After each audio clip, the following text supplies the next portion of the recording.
Every year, I hope everybody had a chance to get in the Hall of Fame this weekend at the museum the last 4 days.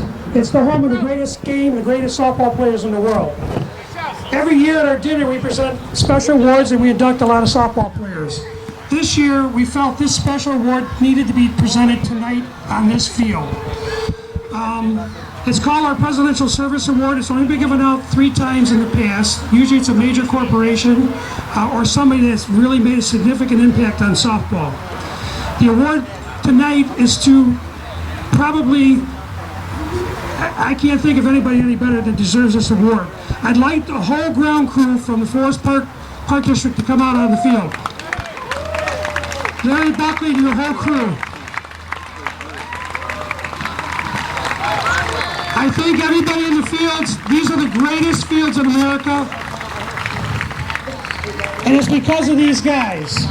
You know, I've played in over 25 of these, or not played, I've been in over 25 of these. I've never had a grounds crew like this. I was a park director. These guys are the best. They do everything for us, they do everything for the players, and they never complain. They work tireless hours. So Larry, if you can help me for a minute, or one of you guys, I want to read the presentation. There's one on the bottom. I'm going to take the top one. We've got 2 plaques. One's going to go in the Hall of Fame, and this one, they can put, Larry, you can put in your office if you want. Presidential Service Award presented to the Forest Park ground crew in recognition of 47 years of outstanding dedication to the players, managers, and fans of the Chicago 6-inch softball community, the #1 softball field in America. Gentlemen, congratulations, and thank you from everybody in softball. You guys are the best. Larry, you want to come up and they want to take a picture. Guys, come on up here. So, Ron Kubicki, the president of the Hall of Fame, Mr. Powder here has just presented a beautiful presidential plaque for the best softball field in America, and you played on it. You know this is a great award. Right, George. These guys are the best they're the best at what they do. I mean, the fields are always in great condition. Rain, snow, whatever you got to do, they get it done. It's a great job. Yeah, so Lawrence Buckley, been here 28 or 29 years. Ron Kubicki, president of the Hall of Fame. Kind of an impromptu arrangement here, so we're glad we could get it on camera here with the softball hotline and, of course, the SSA broadcast. Softball fans, thank you for joining us here. So we'll be back right after this, and we'll start the big game with Mr. Powder Johnson and yours truly, George Bliss. We'll be back right after this. We'd like to introduce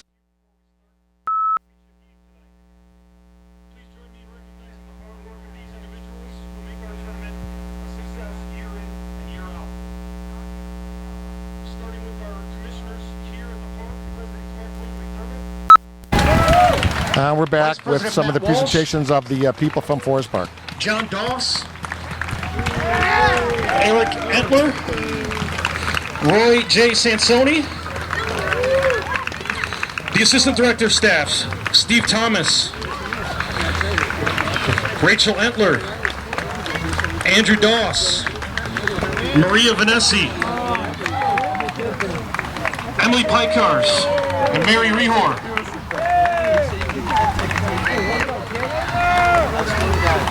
A few more behind-the-scenes people we want to make sure we recognize. Chris Richards and Vicky Stisevec.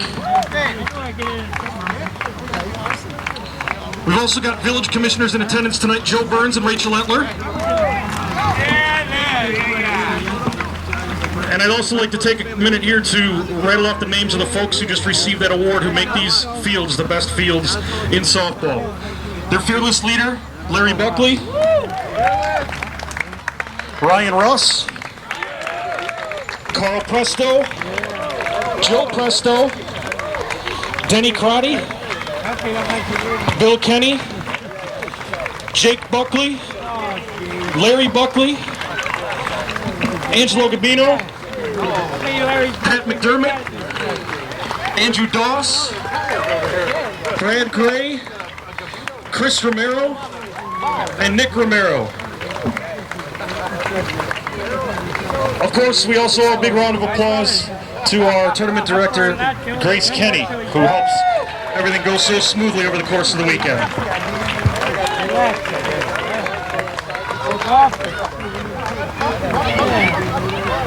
Often, every day when I'm retired. No, but I'm retired. I go about twice a year. Over to Florida, go. All right, at this time, softball fans, ask you to please rise and remove your caps. Direct your attention to the American flag. The national anthem sung by Ryan Russ, And our star who plays for the Rewind team. Fox very own Ryan Russ, the national anthem.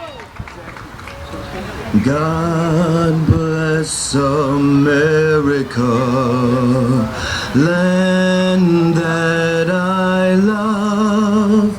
Stand beside her and guide her through the night with the light from above. From the mountains to the prairies to the oceans wide with foam. God bless America, my home, sweet home. God bless America, my home, sweet home. Ryan Russ, and now the national anthem. Beautiful rendition of God Bless America. Oh, say, can you see by the dawn's early light what so proudly we hailed at the twilight's last gleaming, whose broad stripes and bright stars through the perilous fight of the ramparts we watched were so gallantly streaming, and the rockets' red glare, the bombs bursting in air, gave proof through the night that our flag was still there. Oh, say, does that star-spangled banner yet wave o'er the land of the free and the home of the brave? Chris Johnson here, George Bliss, incredible. Ryan Russ, local young man, plays for Rewind, also works for the Park District. You can't sing any better than that. Not at all, George. That was a great rendition of the Star Spangled Banner. Now let's get on to some great softball here for the championship game. Right, so it's going to be OBI versus Signature. The coin toss and ground rules now. Oscar McClellan's going to be the home plate umpire. We're going to just go through the roster, and then we'll specify the lineups. So on Signature, on their roster, this great team, Brian Davis, Kevin Duff, Big Mark Holstein, Chris Guerin, Vince Sacy, Eric Nadzella, Stevie Messina, Robbie Grisano, Tommy Walsh, Josh Shizmansky, Mike Reese, Vince Croston, Sal Malazzo, Chris D'Agostino, Frank Giglio, Richie Kaz, Justin Kasich. The coaches, of course, an extra player this year would be Tommy Giordano. The coaches, of course, are Pat Caputo and Tansy Sereshevitz. Give us the OBI roster, please. The OBI roster consists of Chippy Kornikowski, his brother Timmy, who plays shortstop, Kenny Kaselica, Chuck Wigington, Colby Fox, Big Dave Odell, Sammy Bertucci, Chris Sieben, Johnny Ryan, Jimmy Moretti, Timmy Petrus, Dave Bernier, Kevin Ryan, Joe Cass, Eric Acevedo, George Ignat, Chris Thompson, Jeff Dillman, and they're led by none other than John Doss. And John Doss is JD, very well known here in Forest Park for many, many years, and he is the director of streets and sanitation. So this guy puts in 80 hours a week and then comes out and coaches his team. It's incredible. It is incredible. He finds time to do it. When I first started playing, he was around with the hype team, and he's been doing it since then. I started playing a long time ago, 15 years maybe. Okay. Yeah, very good, very good. All right, softball fans, All right. what we've all been waiting for, number 46 on your bracket. Signature won the So we've got one channel going in, so you're going to use this mic right here. So we got Windy City's the home team here for the championship game. Around the infield, they have Josh Szymanski at first, Kevin Duff at second, Vince Croston at short center, Vince Sacy at short, Chris Guerin at third, Mike Reese on the mound, and Mark Holstein behind the plate. In the outfield is Eric Nitzala in right, Brian Davis in center, and Steve Messina in left. Here is Chippy Karnowski. We're going to share microphones today. Chippy Karnowski is going to lead off, number 22. Here we go, play-by-play, George Bliss with my good buddy Powder Johnson. 47th annual No Glove Nationals. This, again, is OBI versus Signature. Now, I just want to remind you that OBI has not lost a game. If they win this game, they win it all, and Signature has to beat them twice. Yeah, it's going to be tough for Signature to beat OBI twice, because I believe OBI is running on all cylinders. They're a very good team. Nothing against Signature, but I don't know. I like OBI in this one, George. Okay, Chippy Karnowski, play-by-play here. We're going to have Powder kicking in. Here we go. Brian Kornkowski, followed by Tim Kornkowski, Ken Kaselika, Chuck Wigginton, Colby Fox, Dave Odell, Sam Bertucci, Chris Sieben, John Ryan, Jim Moretti, and Tim Petrus. So, same lineup that they've gone with most of the last 3-4 games. Brian Kornikowski, Tim Kornikowski, and Kenny Kaselika. 1, 2, 3. Chippy wears number 22. So we're going to do the book here for him, and we're going to take our time, give you a good broadcast. Up to the booth, Jimmy Bliss in from Los Angeles, California, along with George Vaznoros. Okay, here we go. First pitch by Reese. Swing and a chop hit to left field, and Chippy is on with the first swing of the game. So wow, right away Chippy comes out with a big hit. George, it's a good start for OBI. Let's see what Timmy does here. He's a good hitter. He's probably, I say what he would do is same ball as his brother, cut over the left fielder, infielder's head. I got it. So here's Kornikowski, their shortstop, number 88. His action is very, very quick here. So here we go, pitch by Reese. Swing over the right fielder's right side. Here goes Chippy to third, and a little bobble in right, and Kornikowski, back-to-back, second, third. Yes, there was a great ball by Timmy, flipped right over first. There was a bobble in right, so advanced the runners to second and third. Ken Kaselika's up now. He's a very, very good hitter with a lot of power.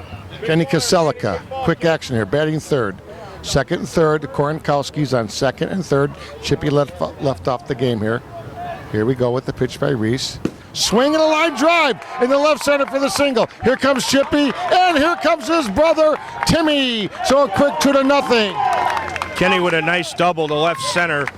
We got, it's going to be tough. Chuck Wigginton's another tough out.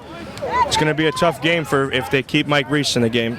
Yeah, I want to explain to the people listening all over the hotline and all over the SSA Broadcast Network that Kaselika made it to second because this game is 60-foot bases and guys are very, very fast. Okay, here's Chuck Wigginton, their big first baseman for OBI. And by the way, if in case you were wondering, it is one bad inning. Wigginton, a hard ground ball to third base, the flip from Guerin to first for the out, and they hold Kaselika at second. Yeah, it was a hard hit ball. Chris Guerin at third made a real nice play to get the out.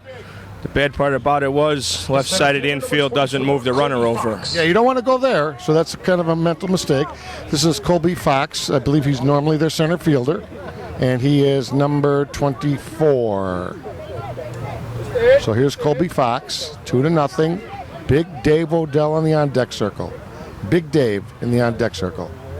Here we go. Reese pitches to Fox. First pitch. It's outside. Oscar McClellan, Hall of Famer, at home plate today. Joe Monza down there at first base. We'll get the other umpires, Brian over at third base, and we'll get the second base ump in a second. This is Colby Fox. Strike one. Reese works very, very, very fast. Mike Reese, 33. There's a swing to straightaway center fielder, and Davis, no problem, very skilled outfielder, but he does move Casella to third. Davis is not going to miss that ball ever. No, Brian Davis usually he doesn't miss too much in center field. Good ball by Colby Fox, but you know it was at Extra hitter number 23. good enough to move the runner. Give us a real quick quickie on Big Dave Odell. Dave Odell is a very strong hitter. He hit the ball anywhere he can, as far as he can. We'll see what he does here, George. Yep, he won the home run contest at Comiskey Park. I call it Comiskey still. U.S. Cellular last year, and we had a great time, and the White Sox gave him a nice little award for that. Big Dave Odell, he played football at Northern Illinois University, 2-0, man on third. That's Kaselika. Big Dave with a swing and a shot. Oh, dropped quickly by Vince Stacey. He throws it at the first, and he's safe. Vince Stacey got a blast. Caught it off his fingertips just for a second, had control, and then dropped it at his feet. Quickly got it over to first base, but just Big Dave, just by a hair, makes that. That's a big play right there, 3-0. Absolutely, George. Big Dave does move well for a guy of his size. Now batting Sammy Bertucci. Sammy Bertucci is another very good hitter. There's tough outs in each of these guys' lineups. Let's see who hits better. There's Bertucci, 37, second baseman. Sammy Bertucci. OBI, plain white jerseys. Plain red in the front with the old White Sox symbol, OBI, one bad inning. Here we go. Reese pitching well. Some minor miscues here in the first inning. It is a 7-inning game in 16-inch no-glove softball. Davis out there in center field. You don't want to go near him. Let's see what they do. There's a strike. They move very, very quickly here on SSA broadcast. So hope you're enjoying this video presentation. Reese with a double fake and what they call the drag step. Swing and a ball to right center. Oh, it's down. And here comes Big Dave to third. So Big Davis was shaded to left, and that ball was right between them. That ball was in good ball to right center. Got Big Dave over to third. Now is Chris Sieben. Short center fielder number 7. He's a very good hitter, and he's going to be another tough out here. See what Reese does to try and get him out. Obviously, you have first and third, so you have a very, very strong short center in Vince Croston. Anything near him, he's going to touch the force. But let's see what Steven does here. Reese goes directly back. Big drag step with the single hesitation and the pitch. Beautiful, beautiful pitch. Strike one there. He worked that one. Looks like Reese is going to be going back now. He needs to play that middle. He needs to become an infielder the minute he releases the ball. Ball inside. Beautiful crowd here at Forest Park. Here's the pitch. Swing and a ground ball to Guerin. Quick release over to first for the out. 3 runs in that inning, and here comes Signature, but some pretty good action that first half inning. Very good action that first half of the inning. Signature's going to have to bounce back and hit right with OBI if they have a chance in this game. Well, you know, they're going to lead off with Brian Davis and then Duff and then Holstein. So, you know, you don't have many better players than 1, 2, 3 right there. Absolutely not, George. Them 3 guys are tough. So we'll see. I mean, Johnny Ryan on the mound for OBI is a very tough pitcher. He keeps guys off balanced, and we'll see how they fare against him. So Johnny Ryan on the mound, and let's set the defense for OBI. The defense for OBI is Brian Kornikowski in left, Colby Fox in center, Timmy Peterson right. At third base is Jimmy Moretti. At shortstop is Timmy Kornikowski. Short center, Kenny Kaselika. Second base, Sammy Bertucci. First base is Chuck Wigington. Kaselika's actually catching today. Kaselika is actually catching. Chris Sieben is playing short center. My mistake. And on the mound is Johnny Ryan, one of the best pitchers in the game, in my opinion, George. Johnny Ryan, the big pitcher. He's a righty, just like Reese. Here is big Brian Davis, arguably the best player in the game today. Boy, it's a Here's a swing and a fall. That's a short one to center field and caught it off the end of the bat. Yeah, it was Johnny Ryan made a good pitch, kept Brian Davis off balance. You don't see that too often, George. Not at all. Now batting is Kevin Duff. Kevin Duff is a very, very smart hitter. He can go all over the field, and we'll see how he does here. Duff, second baseman, bats left-handed, played at St. Ignatius. And my money, I mentioned the other day on Channel 9 with the Dave Kaplan Show, I got to say my favorite player, he just does everything disciplined. And there it is, a shot to left field, and Chippy comes in and grabs that right off his fingertip. Chippy made a nice play on that ball. I thought it was down myself, George, with now batting Mark Holstein. Mark Holstein really hits the ball hard, puts it anywhere, hits it really, really far, both gaps. And when I play infield, I do not like to get in the way. Have you ever played a guy against this powerful? I've never seen anybody this long. Yes, I've played, there's a couple guys out there, but Mark Holstein by far hits the ball as far as anybody I've ever seen. There's a long fly to right field, deep against the stadium backer, the chairs for out number 3. So 1, 2, 3, and Ryan gets down Holstein. An incredible pitching job there that first inning. I agree, George. Now OBI is going to come up with their middle, bottom half of their order. They're very, very good. Mike Reese has got to get tough and buckle down and try and get these guys out. You don't want to get in much of a bigger hole than 3 runs, George, because it's tough to come back. Chris Johnson, George Bliss, up in the booth, Jimmy Bliss, George Vernazzo, sorry, Georgie, and Ronnie Kubicki's around the booth here. And, of course, everybody up there in the booth with Mr. Larry Pikars and his staff. Of course, Grace Kenny doing an incredible job. So this is going to be a close one. It's 3-0. Now, again, I want to explain, this is a double elimination, 24-team invited tournament. This is their 47th year. If OBI wins this game, they win it straight out, powder, undefeated, and they got it all.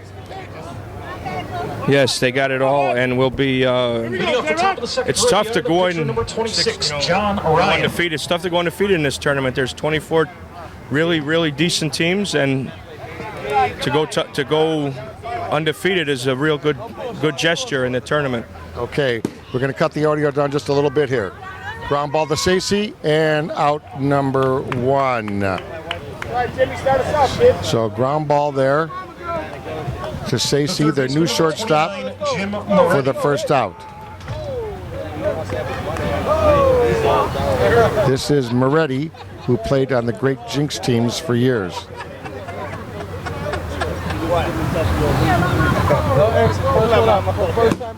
Moretti with a swing to left field and the beautiful chop cut. Moretti on first base.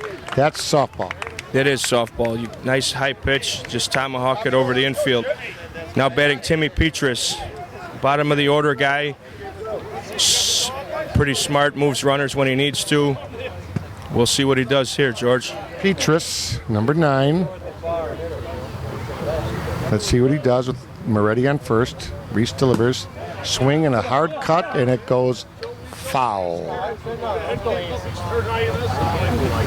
Explain the cut very quickly to the people listening and watching. Cut ball is when you get a higher pitch, eye level, you hit the outer half of the ball, puts a spin on it and drops it towards the line. If you're a left-hander, towards the first base line. If you're a right-hander, towards the third base line. You got to hit it perfectly to get that crazy spin on it, right? You got to hit it as perfect can be to get that crazy spin on it. There's a lot of guys that try it and they get mad that they can't do it because every time they do it, it's a one-hopper to shortstop. Here's Petrus, and he goes to the right side, and that's kind of what we call a push. Yes, you push it right. Try to push it right over the infield for a single. Move runners over. I mean, it's another good ball. It's like a cut, but a reverse cut. Yeah, I call it the push, but I couldn't do it to save your life. Petrus with 2 strikes. Josh Szymanski, with the big red beard there, the Blackhawks beard, he's watching out for that. It's hard to play that. They go left side, right side, and where do you play these guys? Reese is going straight back just about every pitch here with a double hesitation, and there's the double hes, and here comes the pitch. And just hit the plate. And again, if it hits the plate, it is not a strike like some other leagues. It has to clear the plate in 16-inch softball. Here's the pitch by Reese. Swing Line drive to second base, and he doubles off Moretti. Yeah, Moretti should have stayed at first. The play was right in front of him. Timmy Petras hit a hard line drive to second, which is the right idea to go behind the runners in that situation. But Duff was right there to make the play and ended up being a double play. Yeah, Duff's not going to miss that ball. One of the best defensive players in quite a few years. Absolutely, George. Now let's see what Windy City has in the Signature has in the bottom of the second. They have Guerin, Vince Sacy, and Eric Nizzala coming up. Three really good players. Tell us a little bit about Guerin. He's a heck of a player. He plays 12 inch as well. Guerin is a monster in both. I've played with him and against him, and he can go all over the field. Now he's learning how to soften his swing up and hit a cut ball, and trying to push the ball, that stuff. And once he gets everything down, he's going to be a major out right now. He's a tough out now, but he's going to be even tougher when he gets all that other stuff down pat. And he is one of the executives at the actual core sponsor of his team, Signature Transportation. 3-0. Leading off for Signature, Here is baseman Guerin. number 10, Chris Guerin. Okay, here we go. Ryan to Guerin. Swing and a line shot to left field. Chippy, like smooth silk out there. Chippy is so smooth out there. He doesn't miss much. He's one of the best outfielders there is in the game, along with Brian Davis and Eric Nizzala on the Signature team. If I had that outfield, I would never lose. No, and also the game before this that we did not televise, Rack City, they've got some incredible outfielders as well. Little Dave Bradford and Brian Blackwell Jr., two fastest people I've ever seen. Now batting is Vince Sacy. Ground ball up the middle and bobbled at short center. So they couldn't catch it. It caught him in between. So that's kind of the way the game is played. It's like a very, very, very hard chop. And Vince, by the way, came from Players Inc. last year. He is the shortstop for Signature. So he bounced one up the middle, and that in-between bounce caught the short center, and he couldn't pick it up. So here's Eric Nizzala, who used to play with the Roadrunners many years ago. Yes, he played with the Roadrunners for a few years. This year's his first year with Windy City Signature. Fly ball, left field, Chippy. Not a real good swing there. No, not at all. It looks to me like the Signature team is kind of gassed.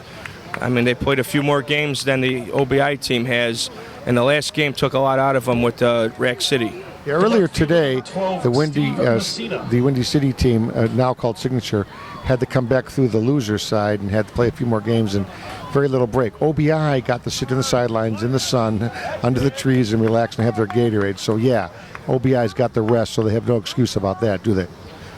Right, no excuse. OBI should be well rested for this game. Signature had to bounce back and play a very tough Rack City team with no breaks in between. There's a ground ball from Messina to Ryan, down on one knee over to Wigington. So nothing there, 3-0, and so far Ryan is going very smoothly. Yes, Johnny Ryan is throwing a great game as of right now. We're going to have to, OBI starts with the top of their lineup. If they get a couple more runs this inning, it's going to be tough for Signature to bounce back and beat them. Yeah, the mental part of it is, you're so tired. It's such a long season. And these guys, again, for all my viewers and listeners on the SSA broadcast, all these guys love this game, and they have full-time jobs as police officers, full-time jobs as transportation people. I know a couple guys own their own companies. I know many work for the city, and they are out there in the snow and in the rain, working on streets. It's brutal, and then they come out here and they try to play all weekend with 80-degree weather in Chicago. I could never do it. No, it's tough. For the guys, they have day jobs. Some guys play 2 or 3 games a night and then go to work overnight. Wow. Yeah, sleep all day. I've done it myself. When I was on overnights, I would go out and play, hang out for a couple minutes at the park, and then I would go to work all night, sleep for a couple hours, and hang out again. Go back and do it again. Here's Chippy Korenkowski. He's the leadoff batter. He started the game, Chris, with a great single to get him going. Yes, absolutely. He is a very tough out. He's fast. He's good. He's got it all. Got the game down. By the way, several years ago he played for the Signature team, so there was a trade involved there, kind of Pat Caputo, etc. So there's Chippy again with a cut that didn't fool Sacy this time. They got it for the first out. Right. Sacy kind of cheated over. He saw the swing, cheated over to short left center. Now up is Timmy, Chippy's brother. Wearing number 90. This is funny. Yesterday he was wearing 88 on the Saturday games, and he went to 90 because he said he grew 2 inches. Yeah, I seen him the other night wearing 88, and today's wearing 90. A lot of hot dogs, I guess. A lot of hot dogs. He's got great hair too. You know it. Got the tattoo on his elbow, and he also played for Signature several years ago at shortstop. So there's been some switching going on here. There's a fly ball to the left, and it's in for the single. And boy, the Koronkowski guys, and I want to say their name with full respect, have got the game down 1-2 with the cuts. Now they've had, 4 at bats between them, 3 hits, 3 guys on. So there you go, the 3-for-4 brother combination. Absolutely, they're both tough outs. When I played with Signature, it was known as when it was Windy City before. We, I got real close with Timmy and Chippy, and they've been. Here's Kaselica, long fly to left field. It's down. Messina gathers it in, and they're going to throw to third. Here's the throw, and he is safe. So that kind of fooled him there. He pulled it down the line and chalked the left field line there. Yeah, usually Kenny's a right center hitter with a lot of power. Sometimes he'll trick you and go down the left field line, which is what he did. Which he just did. Yes, he did there. It was a great ball, stayed inside. Now Chuck Wigington is up. He's another guy, very tough out, hit the ball wherever he wants. Another great first baseman. These teams, you've got Big Josh for Signature and Big Chuck for OBI playing first, and their hands are rock solid. So many good first basemen this year, so many. Israel Sanchez, just some great players. The toughest position to play in America, no glove softball, every player involved in. Absolutely. You mentioned a couple of the real good first basemen in softball, and Josh Szymanski is one of them.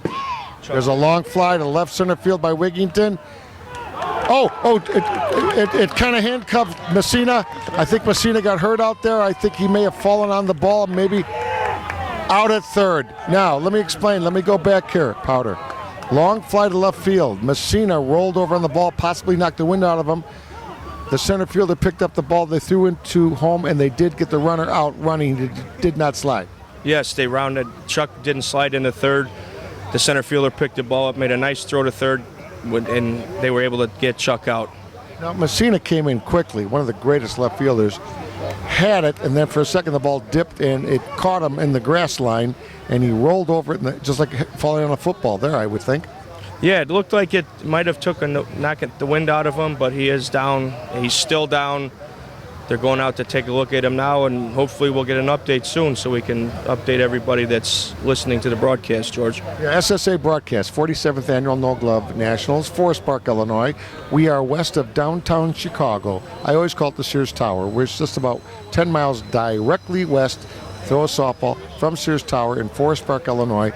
Zip code here for all you navigation people is 60130. So Forest Park, Illinois. By the way, it's also the site, and we'll have more on that later, of the 16-inch Softball Hall of Fame. Our SSA broadcast president is on the board.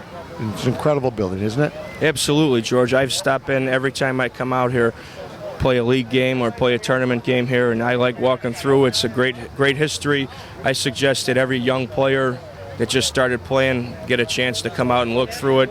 You see all the old teams, the Sobies, the Whips, the Bobcats. Yes. And the Sobies, the Whips, Bobcats, 45s, Lettuce, Pugliese, all of them teams to where, I grew up watching. Everybody should see them guys play because they played softball the right way. Yeah, 7600 West on Harrison, Forest Park, Illinois, when you come from out of town. Now, the cameraman up in the booth, we do have a little break here. If you possibly could, if he has a chance, he could zoom in on the Hall of Fame way. It's a great camera we have, supplied by SSA Broadcast Technical Division.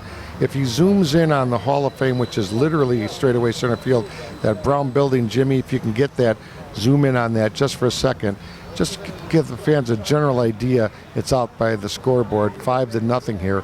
We have a little injury break here, and I don't know if Messina's going to get back in because he really knocked the wind out of himself. So if our camera guy is out there, he can pan the audience with the zoom on the camera from left field to center to right, see the crowd out there, and way beyond there in center field, kind of behind the screened tennis courts, is the 16-inch Softball Hall of Fame. We'll try to get some pictures for you later.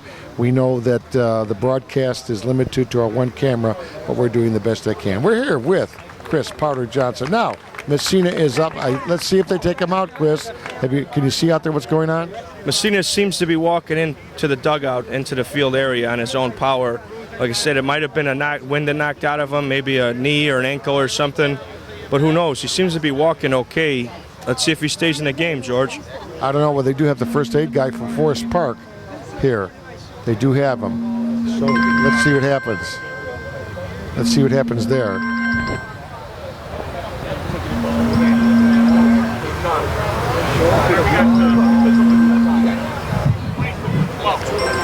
Messina coming in.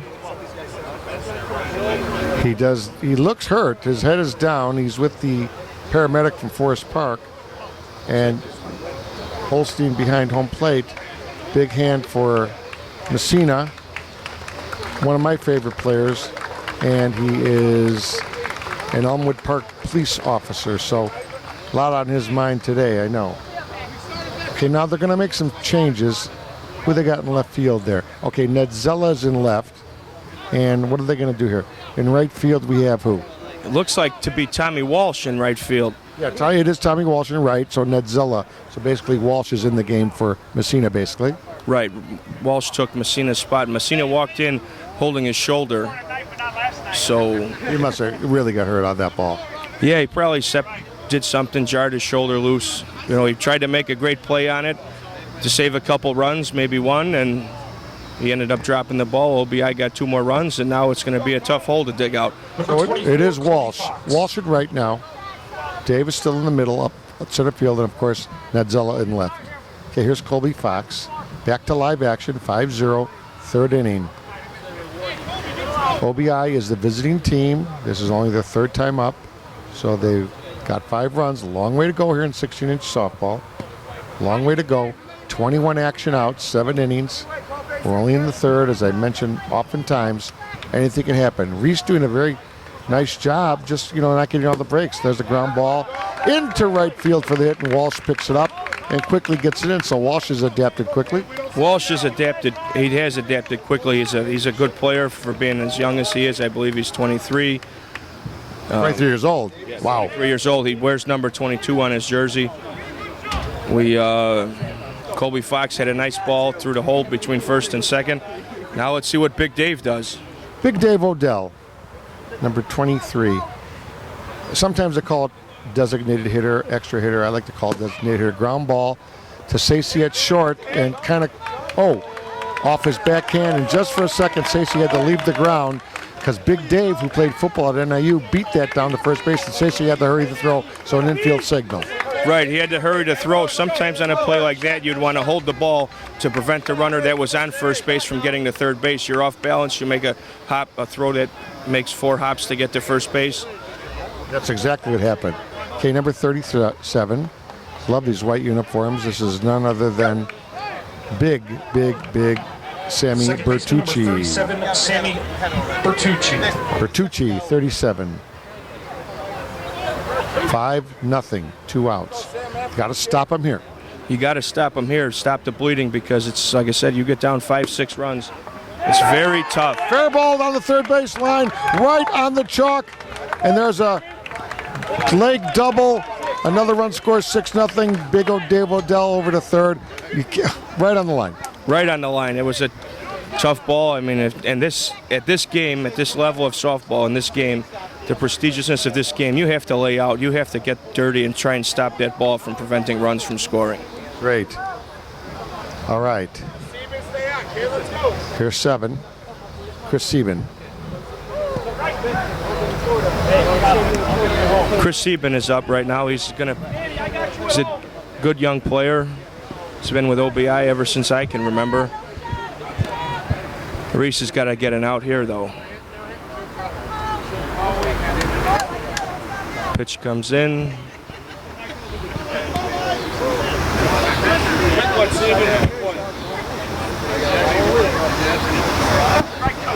Two strikes on the batter, Chris Sieben.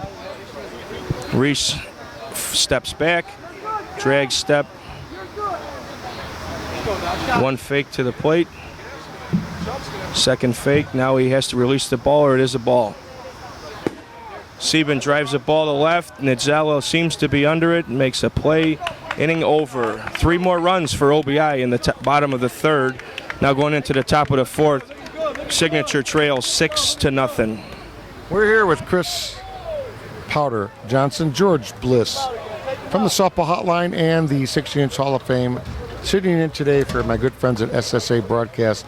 What a happening that was as Messina rolled onto a ball that he caught at the grass line and rolled on it or hit it or jammed his shoulder, and he was out for about 30 seconds, and he's one of the best, so we hope that doesn't hurt Signature or he's not permanently injured. But basically, this is the last big tournament of the year until the SSA major tournament, which, by the way, this year is in Elgin, Illinois. This is my guy, Robbie Grisano. Tell us a little about their DH, Robbie.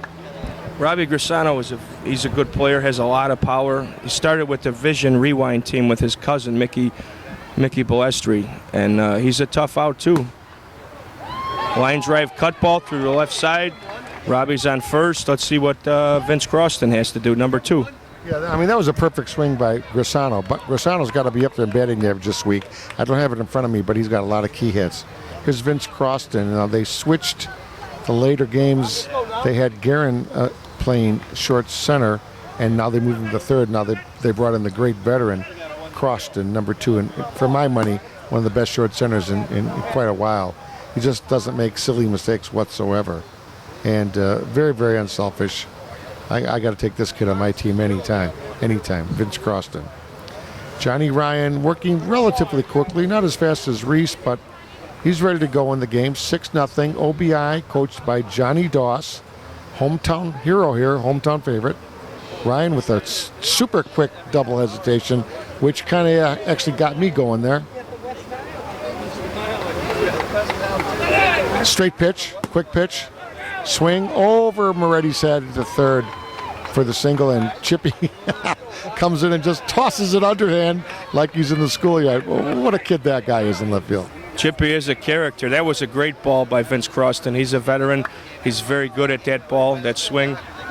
And I think why he's playing now is short center, and they moved Guerin over to third base to go with a more offensive-minded lineup because they're playing the tougher teams. Zizmansky with a swing straight away. Nice shot to center field, but caught out there by the center fielder and in quickly to the shortstop to cut it down. So first and second, 1 out, no movement there.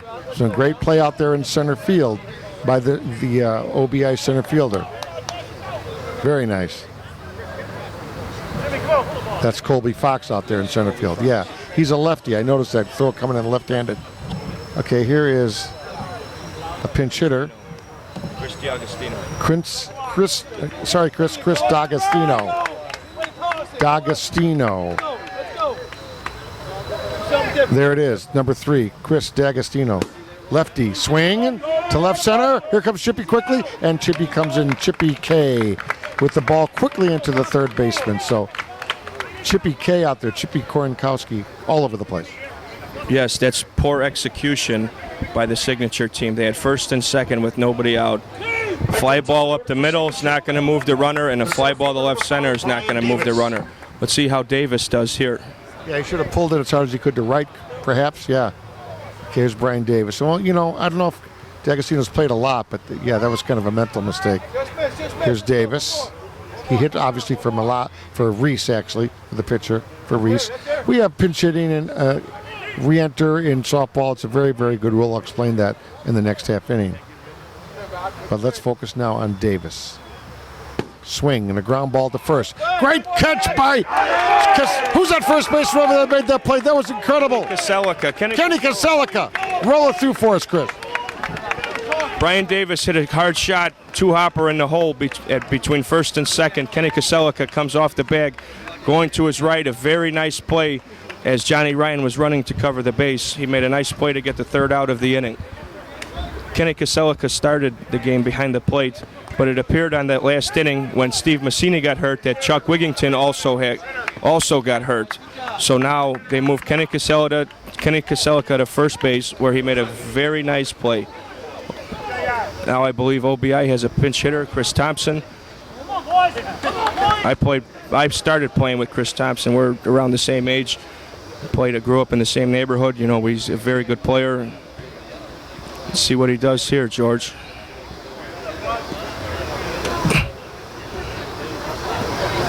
Chris Thompson that wears number 11. Neighborhood guy. Chris Thompson. Now, I don't know much about Chris Thompson. So this is number 11, Chris Thompson, batting here for OBI. Reese back in the game, what we call re-enter. Mike Reese, he was pinch hit for Dags, but now he is back in the game. Yes. He's pinch hitting for Johnny Ryan. Okay, now number 11 is hitting for Ryan. Here's a ground ball to Vince Sacy off his palm and dropped over there by first base because they hurried that throw, and Josh couldn't handle it as it came in a little high. Yeah, Josh usually doesn't drop much at first base. He is, we talked about it earlier, he is one of the best first basemen out in softball today.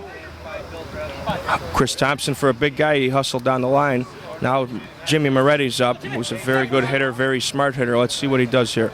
Moretti, third baseman for OBI.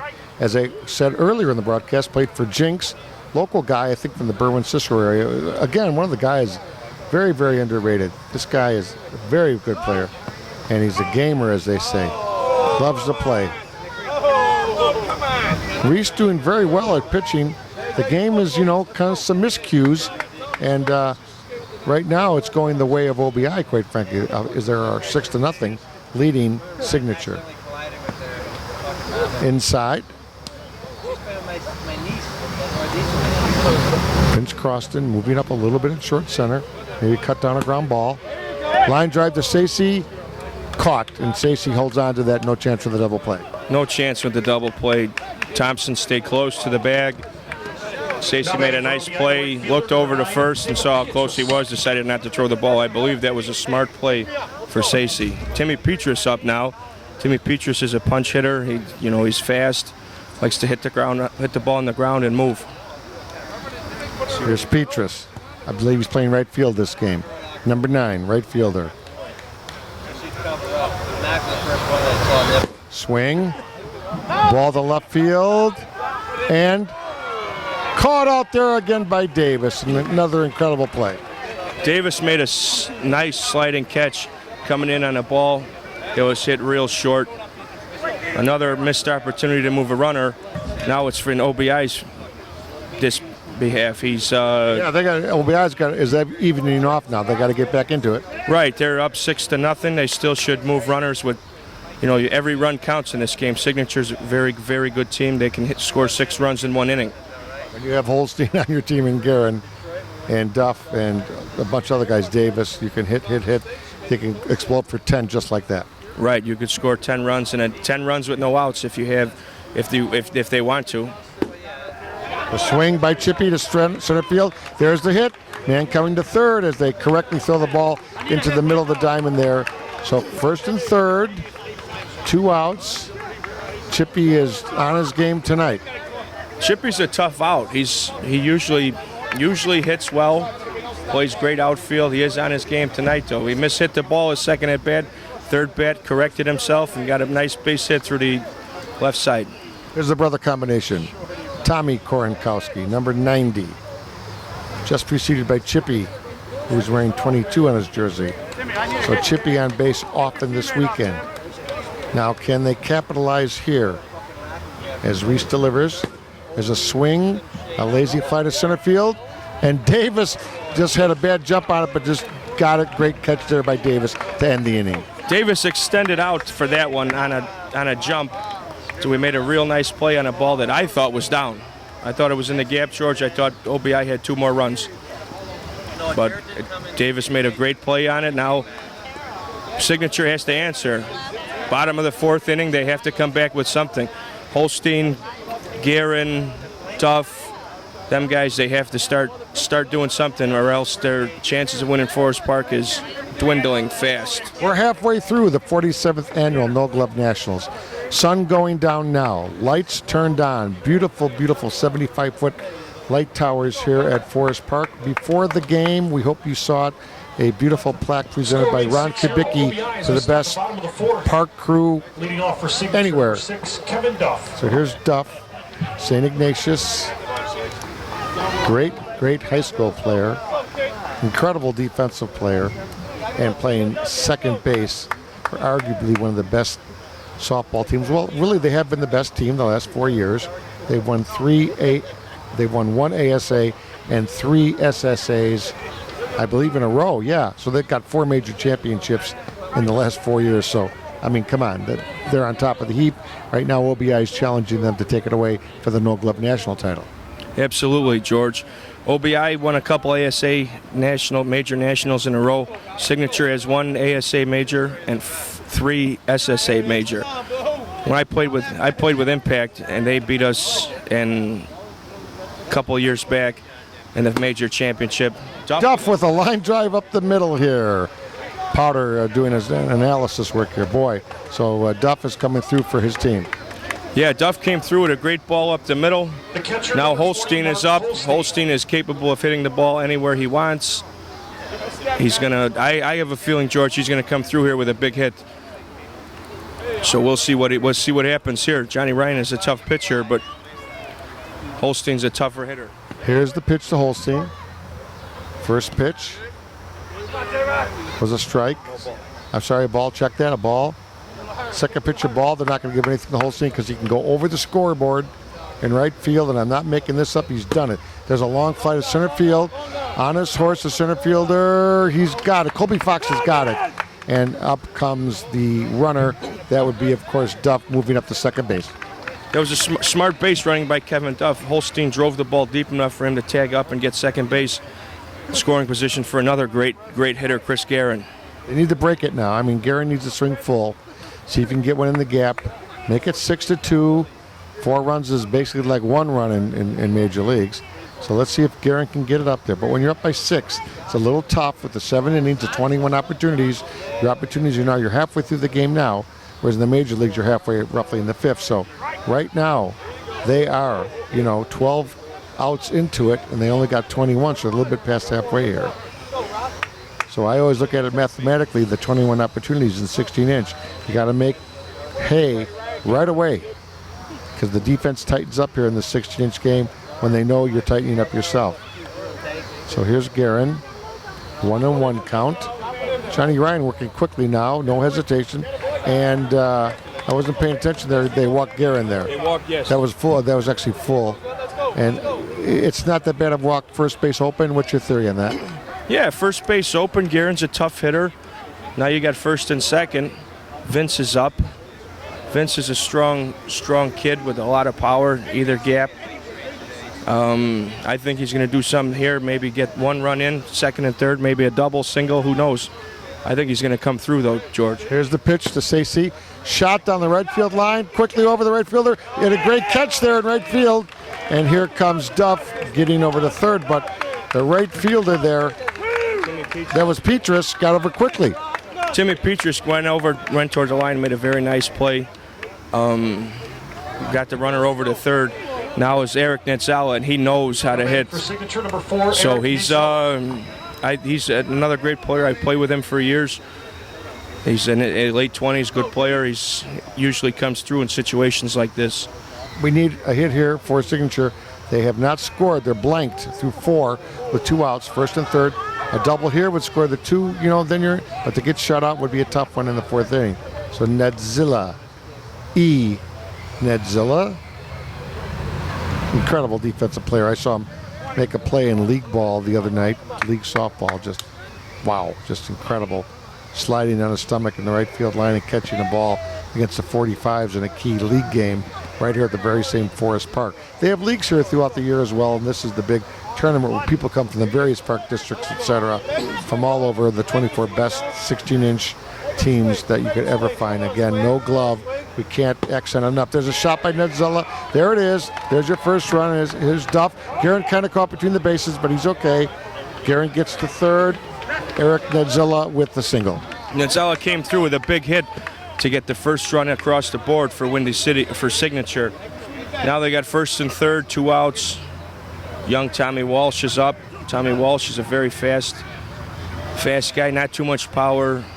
It's going to be a tough chance because Johnny Ryan is a great pitcher for such a young hitter. There's the first pitch. Walsh hitting much better every day. His father, one of the greatest players in history who played way back, now lives in Las Vegas, his father. I played with him. There's a ball down the right field line. Caught out there in right field to end the inning. Timmy Petrus made a great play sliding into foul territory to make the play to end the inning for Signature. Now, I think that might have taken the wind out of the sails. Let's see if OBI answers that one back plus a couple more to see. I think OBI may put them away here, George. Walsh, a great player, a beautiful swing. Can't hit it any better. Slices it down the right field line, and Petrus out of nowhere, circus catch. That was a great catch by Timmy Petrus.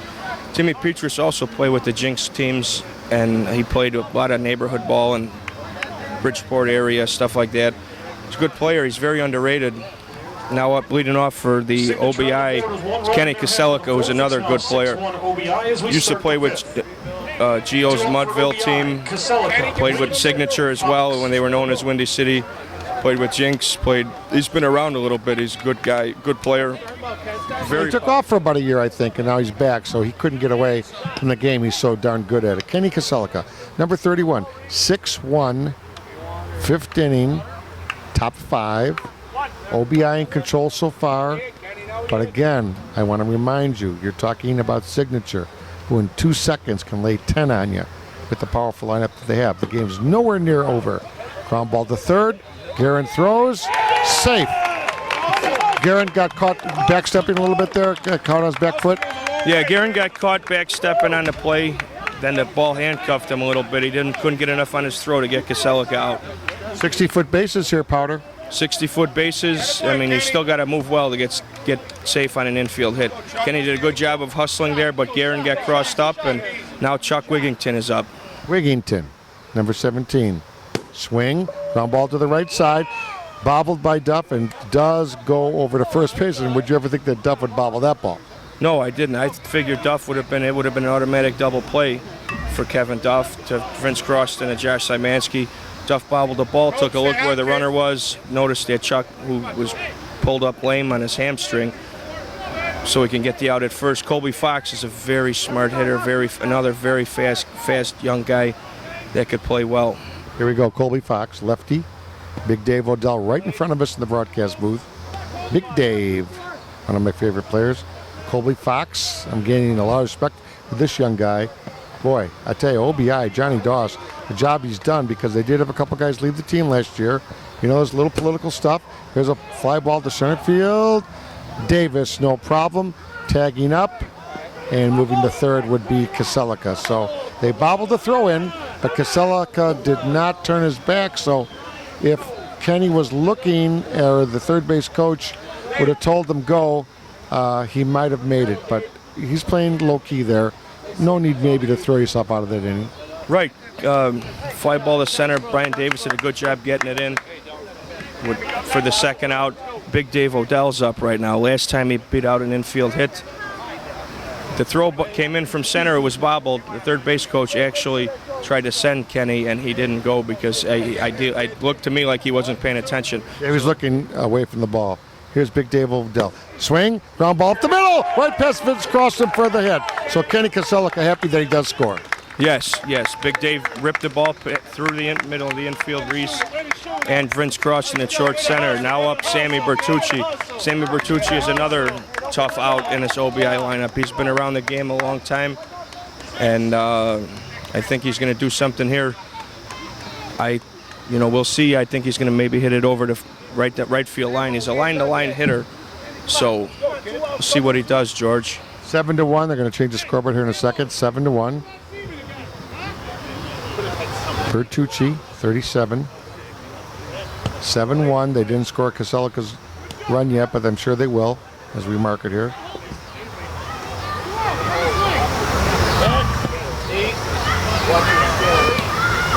Reese pitching well.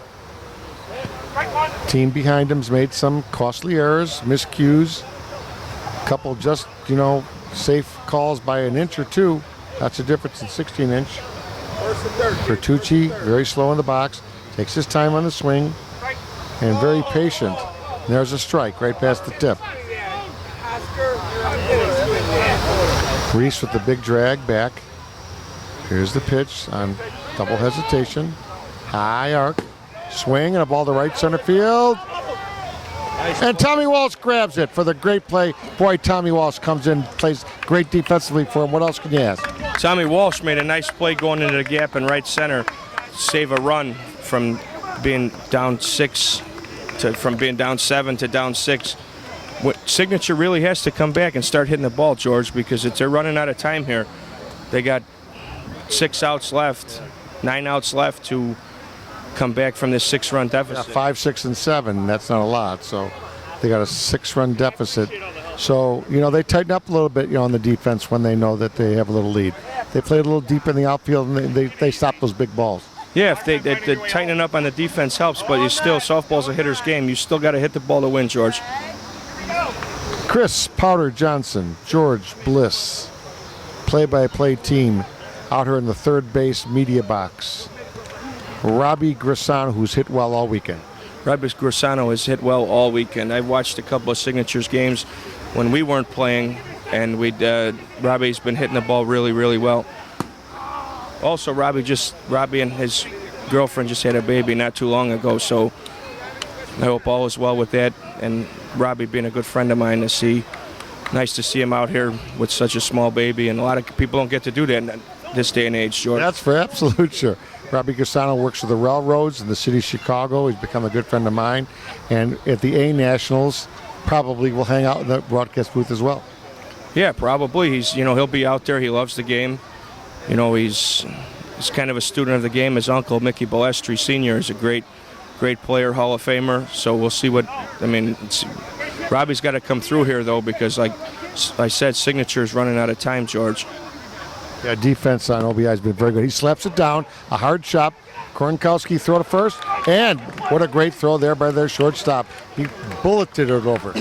Timmy Kornkowski has a great arm. He's great hands, very good shortstop. He knows what he's doing out there.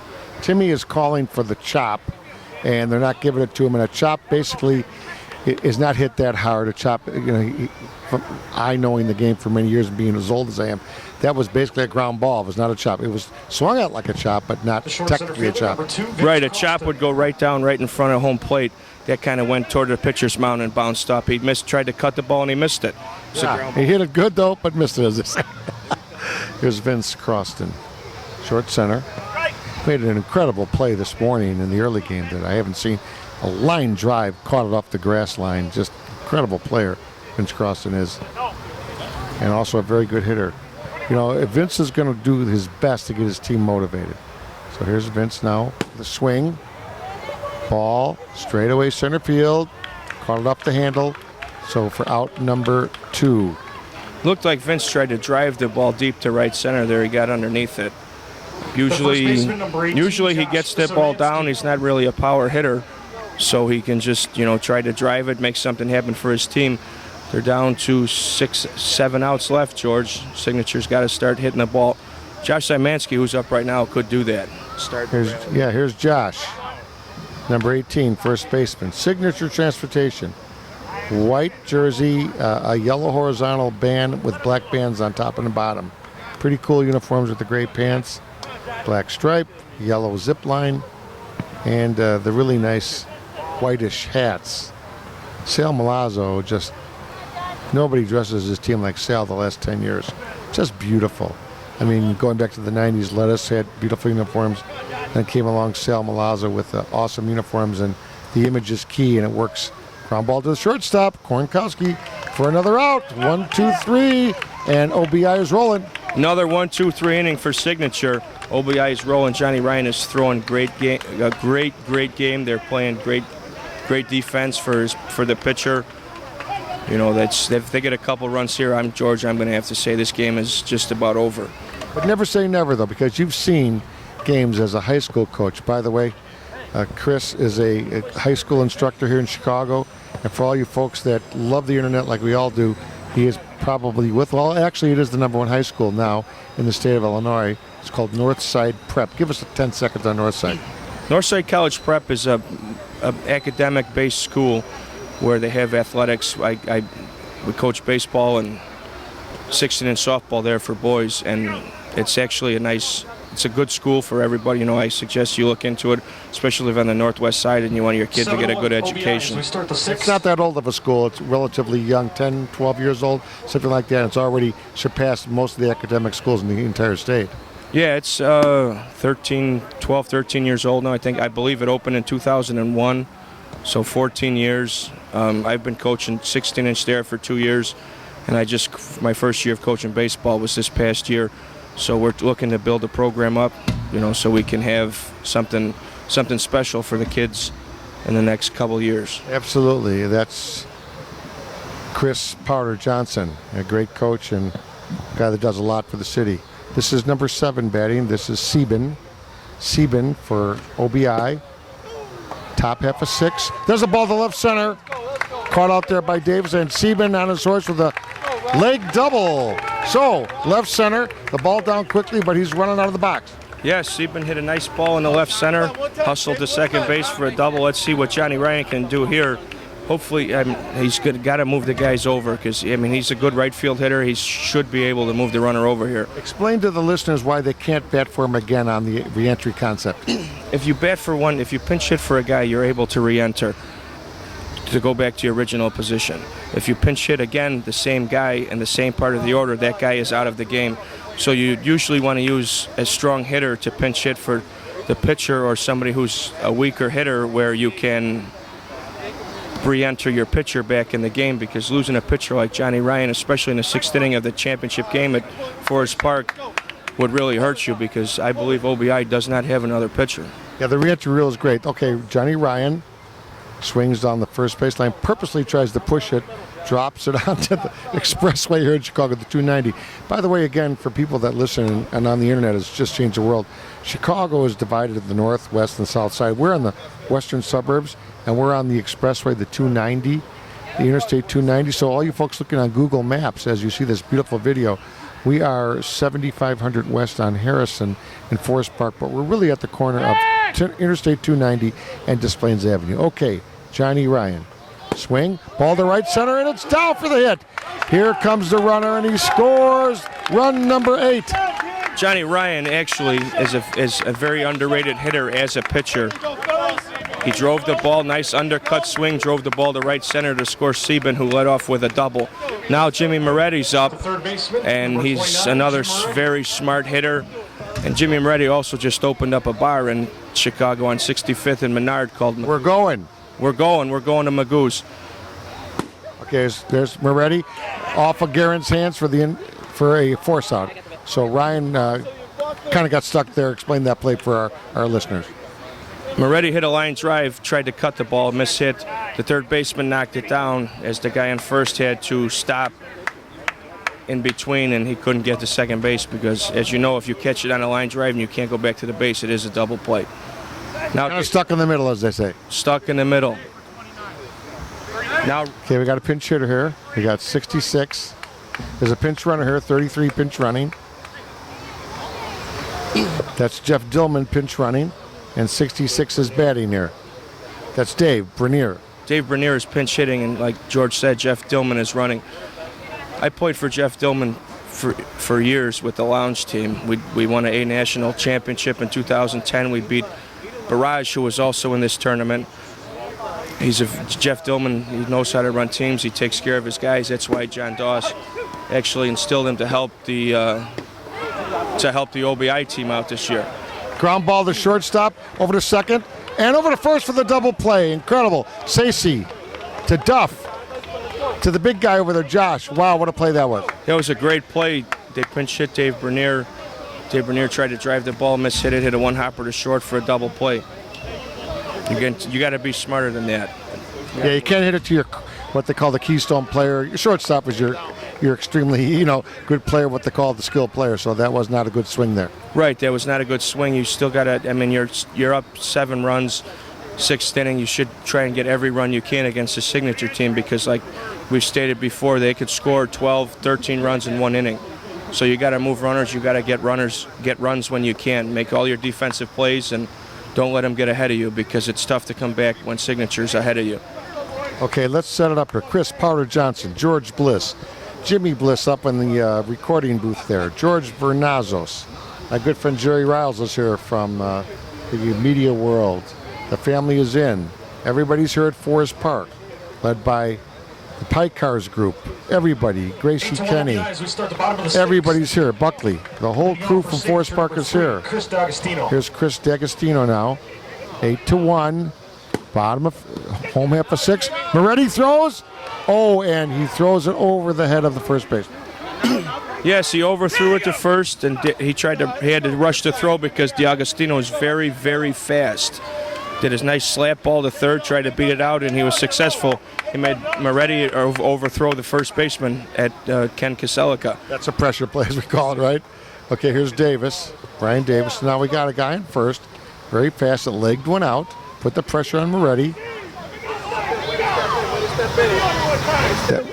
And here is Davis. So Chrissy Daggs on it first, legged it out. Here's Davis, the great center fielder. His father was a great player in Broadview for years. And Ryan is taking his time now a little bit. Yes, Johnny, Ryan went 3-0 to Davis. He took a pitch. He knows Davis is a tough out, so he's trying to work him a little bit to get the runner, and he throws ball 4 for the walk. Now this is not good. You don't want to put a guy on necessarily first and second, and up comes Duff with 2 guys on. A long one now would make it interesting. First and second, nobody out in the 6th. When Signature has their top of their lineup up with Davis, Duff, Holstein, Guerin. Their top and middle is very, very tough. Here we go. Line drive to center field for the hit. Here comes Daggs. He's going to score run number 2. And Davis over to third, and the leg double. There's Duff with that incredible shot to left center, 8-2. Duff took a little bit off his swing there to drive the ball to left center. With the speedy Daggs on first base, it was a great ball to move the runners from. Daggs scored, Davis went to third, and Duff coasted in the second easily. Now you got Mark Holstein up. I'm betting, George, that they walk him. Well, okay, so I've never coached a team. I try to analyze, but there's no way you have to walk him. You have to, because first base is open. If he hits a home run now, 3-run home run, it's 8-5. So you're actually sacrificing basically a base run here. Just like into the thing, you know, and they're going to pitch to him. I'm just shocked. I'm so shocked that they're pitching to him. So my good friend Jerry Riles here just stopped by to say hello. 8-2, second and third, no out. The great hitter of today, Mark Holstein, very little argument about it, is up. This is crucial. There's a swing and a shot to left center field, and it's in the gap. Here comes 1 run, here comes 2, and Holstein with a double. Well, they're lucky they got the double because that could have gone over the fielder's head for a home run, inside the Parker home run. There is a line out here. What you want to explain, Chris, on the chair line out here? Absolutely, George. There's a line out in the outfield set. I believe it's at 265 feet. I've seen Mark Holstein. They get spectators all along the outside of the line. If you hit it over the line, it's supposed to be a home run. But Holstein drove that ball in the left center for a double. Scored 2 runs. Now Chris Guerin cuts the ball, gets a double. Now it's 8-4 with nobody out in the bottom of the 6th. So Guerin with the cut double. The big guy, Holstein, was careful there. He just quickly got over to third base, didn't try to score because he knows there's no out. So obviously the guy's played college baseball, and this is big Vince Sacy. So this is a big at-bat for Sacy, their great shortstop. Let me reset it here. Second and third, no outs for Signature. There's a cut down the line, and it is foul. And Vince does that cut pretty well. Vince does that cut pretty well because he's such a powerful hitter that the outfielders tend to play back for him. So it frees himself up to cut the ball, and he worked on it a lot last year to make himself better. He was with Players Inc. last year. He was mainly known as a power hitter. Then he started to work on other things. Now he's more of a complete hitter, complete player, which is good. That's why Signature asked him to play. Ryan pitching to Sacy. Ground ball to the shortstop. He's going to concede. He throws the guy out. So Holstein does score. Great play there by Timmy Kornkowski at short. He looked Holstein, but Holstein was in. He was running in quickly. So now it's 8-5 with 1 out, and Guerin did stay at second. So we have a man on second, Guerin out there at second, held by the shortstop. First base unoccupied. So we got Nedzella now. Here we go. Strike one to Nedzella. This would be a crucial at bat here. This is a crucial at bat here. I disagree with that choice of hitting last at bat by Sazy because he should have hit the ground ball to second base or the right side of the field to move that second runner over to third base, along with bringing the run home, because now it puts less pressure on the guy after him to try and get a hit to drive in the run as opposed to hitting a fly ball or grounding out to second base or the right side to bring the run in. Now Tommy Walsh is up, and it's going to put tougher on him because he's not a big guy in the outfield, tends to cheat in on him so he can make him drive the ball over. Walsh swings at the first pitch, and it is down for the hit. Down in left field. Oh, great play there by Walsh as Walsh chops one. A soft chop that fell over the third baseman's head. Chippy came in and didn't get it for the single, and then he gets a second on the throw-in. Yeah, Chippy tried to make a sliding catch on the ball, and he couldn't get it to it. Tommy Walsh hit it nice and soft over third. He scooted into second base. Now that's 8-6, sixth inning, 2 outs. Looks like Chippy is hurt. I hope he didn't dislocate that left hand. That would be very, very bad. Oh boy, I think his brother's with them, and he's saying, my hand maybe, oh boy. Let's see if the paramedic comes out. We're not that close. The players are surrounding Chippy Koronkowski. By the way, his number is 22. Now let's reset that. Walsh, who had come in for the injured Messina, went to right field. He comes up the bat, hits the ball off the left edge of his bat, over the third baseman's head. Chippy is in tight. He comes in and doesn't get the out. It falls right on the grass there. Yeah, he tried to go with his best ball with his left field push, and he got it. He mishit it. It looked like he mishit it to me, and he just hit it nice and soft right over the infield. Now Rob Grisano's up with 2 outs in the sixth. 8-6 ball game, George. Anything can happen. So what happened here is, after Holstein's big hit and a couple little tweeners, all of a sudden the game's 8-6, just like I predicted last inning. Not that I'm a genius at that, but it happens all the time with Signature. Yeah, it happens all the time with Signature because they're so solid through the lineup, 1 through 10, 1 through 9, depending on who's there that day. Grisano takes the first pitch. Wigington now is behind the plate. Just to reset it, Kaselika on first. Johnny Ryan, cool. He's relaxed. Walsh on second. Big lead off by Walsh. Because Walsh is going to score easily on any kind of a dink single here. Here's Grisano, who hits the very hard cut. Here's the swing. Fly ball, he missed it. Fly ball to the left. Here comes Chippy in, and he catches it for third out. So 8-6, and that was a damage inning there. That was a damage inning there. It was 8-1 going into the bottom of the sixth. Signature put up 5 runs, most of them with no outs.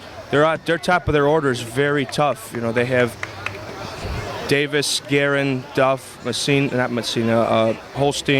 Vince. They got tough hitters all the way through their lineup, and you got to get outs. You can't make mistakes, and you got to make sure you get outs on them. You miss the ball, it's going to be tough because they're solid 1 through 10, 1 through 11 all the time.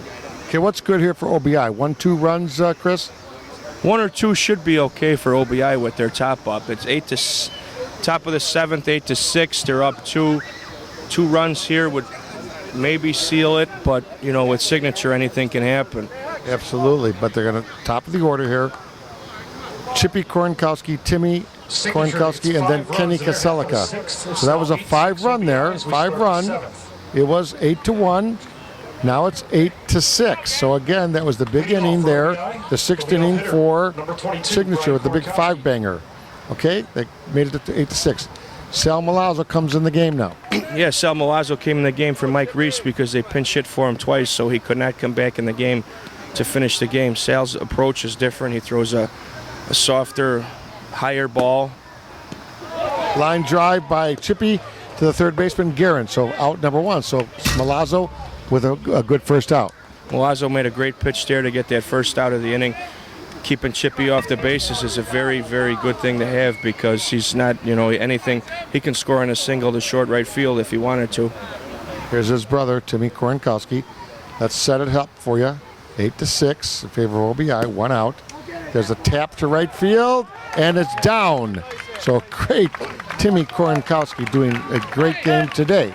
Timmy Kornikowski has been hitting all weekend. He's been he's a very good player. Can hit the ball mostly right field, left field, and now it's Ken Kaselika, who's another strong player. Hits the ball hard. I'd see if he does anything smart and tries to move the runner, if he goes for the hit, gets first and third, second and third if he gets a double. Looks like they're having a pinch runner, though, for it's number 30 for Timmy Kornikowski. Timmy's not the fleetest of foot. Number 30 is Joe Cass. Like I said, Timmy's not the fleetest of foot, so this is a smart move by John Doss to get in a pinch runner. Basically a re-entry / pinch runner. Very, very good move. Very, very good move. Okay, here's Kaselika. 8-6. 1 out. Powder Johnson, George Bliss. We're coming down to the last inning here. Let's see what happens here at the 47th annual. There's a shot down the right field line. Foul. Oh, he went down the right field line. He went down the right field line for a hit, and that was if he waits, goes a little bit earlier, that ball goes down, or instead of aiming over the first baseline, he goes more towards the middle of the field or the first and second base down hole, and that ball goes to the line. He had a good idea there. Let's see if he tries it again. Kaselika comes back to the on-deck circle. He chats with Chuck Wigington, who got hurt a little bit, and they moved him to catcher. So Wigington chatting with Kaselika to see maybe a little technique here. So here we go, Kaselika. Milazzo pitches. That's deep. And the umpire, Oscar McClellan, shows it as so. Milazzo, the nice pitch. Line drive to Croston. I told you that Croston, you can't get anything past him. This guy's a great short center. Great short center. Kenny Kaselika tried to drive the ball hard through the infield. And he did. He drove it real hard through the infield, just right at Vince. Vince doesn't make too many errors. Very solid short center. Signature stocks themselves with solid players, be it bench guys, they're full-time players, part-time players, whatever they need. They make sure they're solid all the way around. That way they could fill anybody at any spot. Okay, Tonsi Saresevich called a quick timeout and just kind of set his outfield. And Sal also is telling him where to play. A little bit up the middle. This is Chuck Wigington now, number 17. 2 outs. Top of 7, 8-6 OBI. There's a swing, ground ball to the shortstop. Throw over to first base. Ooh, almost high, but Szymanski makes a great catch. And here we go. This is it. It doesn't get any better to this. The bottom of the 7th inning, 8-6. Powder, what do you expect here? I expect, though, I don't know, George. It's too tough to tell. Signature's tough. They had a great bottom of the 6th inning. They shut down OBI in the top of the 7th. They look ready to come back and score 2 runs to at least tie the game up. If they score 3, they win this game. And guess what? They force what we call the if game. Signature must beat OBI twice. OBI holds on to win this. They are the 47th annual champs. Absolutely. If OBI holds on, they are the 47th annual Forest Park No Glove National Champs. If Windy City's Signature scores 3, sorry, I keep calling them Windy City, but it's just force of habit. When you change your name, it's tough to you remember the old name and not the new name. But if Signature scores 3, Vince Croston up, he can get the job done starting the inning. If they score 3, we go to the if game. And then we'll be right here on the secondary broadcast. Croston, great defensive player. Swings. Croston with the hit. Croston comes through again. Croston came through again with a great, what we call cut ball. Now Signature is going to use a pinch runner here for Croston with Szymanski up. Let's see, Saresevich, the coach, comes in. Pat Caputo, here comes number 11. The pinch runner would be Justin Kasich. So Signature substitution here for Vince Croston, runner, Justin Kasich, K-A-C-I-C, I believe, Kasich. All right, so here is Szymanski.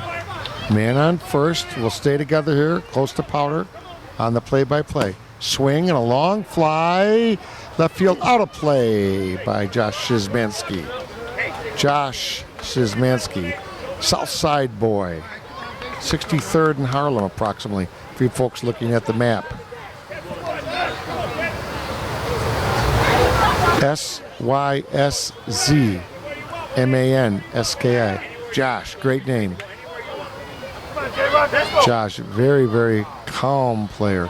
He's going to put a charge here. He's not going to get cheated. Pinch runner at first. Kasich. Here's the pitch.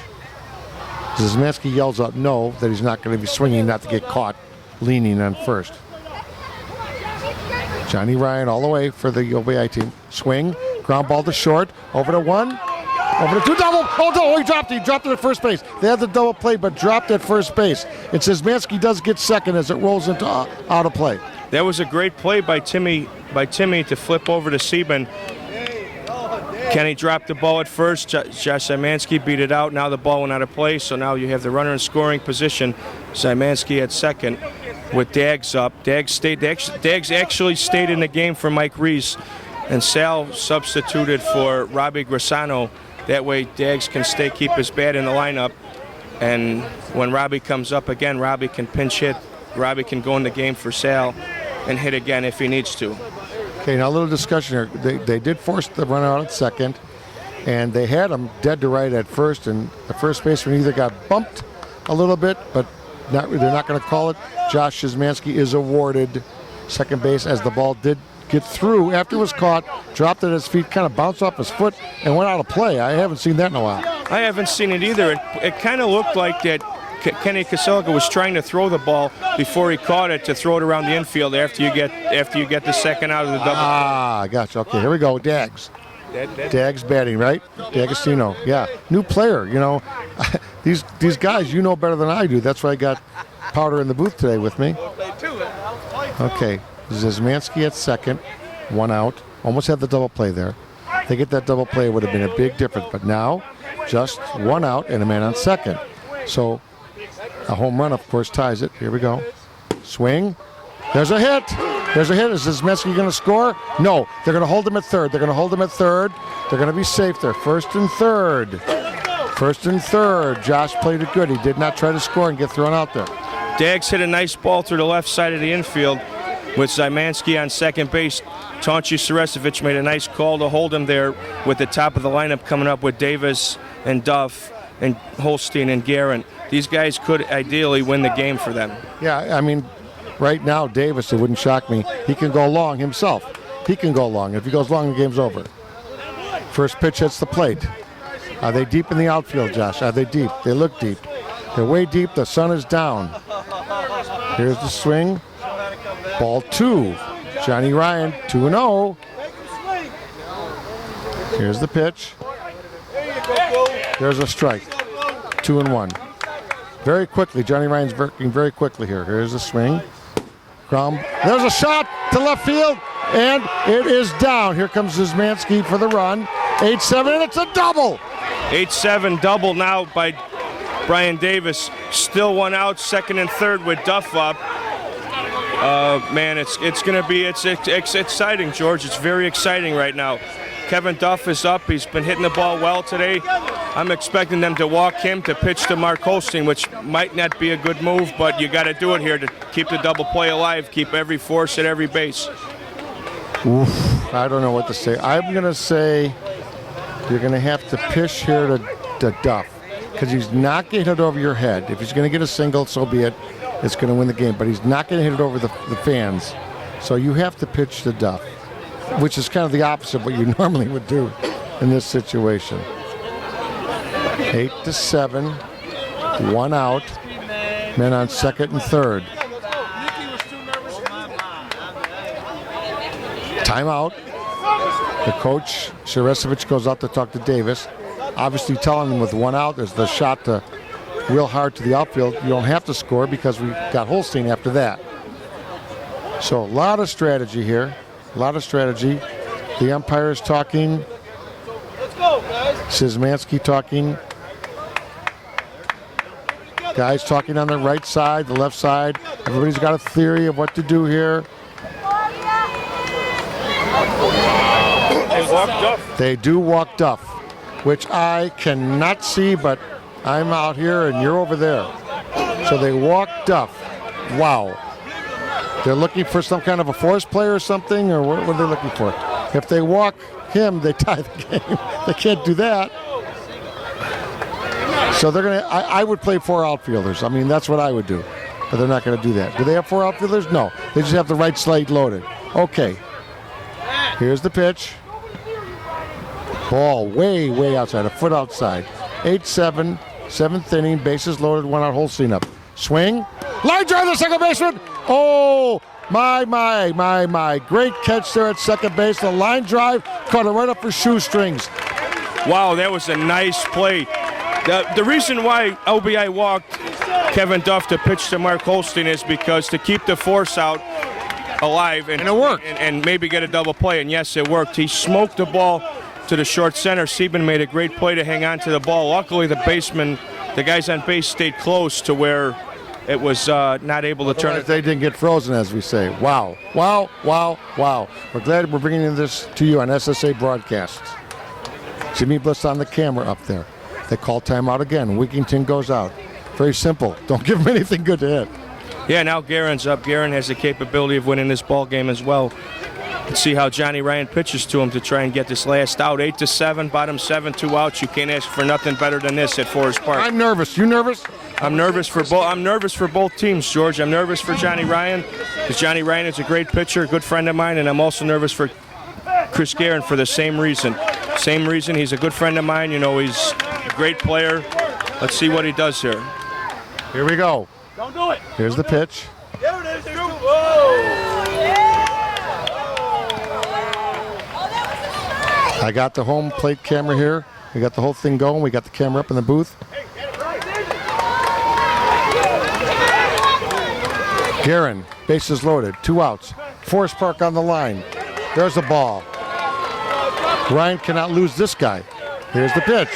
He walks him. He walks in the tying run. Oh my goodness gracious. He walks in the tying run. He walks in the tying run. He got nervous there. He short-armed it. Guerin took him. It wasn't close. 8-8. Vince Sacy now a chance to be the hero in this Game 1 championship to force it to an if game. Yeah, that was. I don't know what Johnny Ryan was thinking there, trying to pitch. You got to pitch to get the guys out. Guerin usually doesn't take pitches that are they take good pitches. So those 4 pitches must have been really, really bad. Yeah, a couple hit the plate actually. Now Sacy's up and see what he does. I mean, he see what he does. He's got to get a hit here to get the run home. And there's a line drive, and it's going to go extra innings. Caught by the shortstop. Extra innings here, George. Like I said, it's nervous. I've been out here for the last 15 years or so, and this is the most exciting game I've checked out. Wow. So OBI is going to call a quick timeout here. Johnny Ryan right next to us in the on deck. Well, he's actually by the bat rack here. And Milazzo seems disappointed. He was hoping they could get that first game under their belt. But now let's explain it one more time. Extra innings, 8s on the scoreboard. If OBI would have held on to win it, they would have won the whole thing. Signature came back to tie the game on a walk to Guerin. That tied the game, and then a line drive by Sacy, their great shortstop, to Korinkowski, who made a great play, leaping play. 2 runs for Otherwise, Signature that game's over. Scoreboard. 8th inning, Tied 8-8. in the 8th inning. I don't even know what to say here. I don't either, Leading off George. for 8-8 in the 8th. Forest Park Number 24. final, no glove nationals.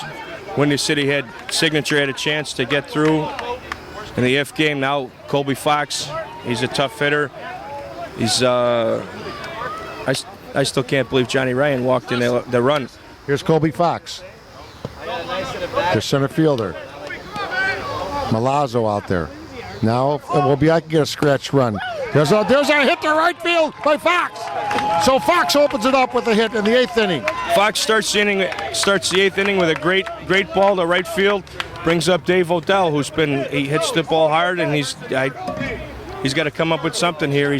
I don't know how he's been hitting all weekend because I don't have the stats for him. He's been hitting the ball square. So if he takes the full swing now and puts it in the left center crowd, the crowd will go crazy. Absolutely, he hits it anywhere. He's got the OBI team is pumped up. They want to win this game. Signature's pumped up, especially after coming back, being down 7 runs in the 5th inning to score 5 and 6 runs. And Dave takes a soft swing to right field.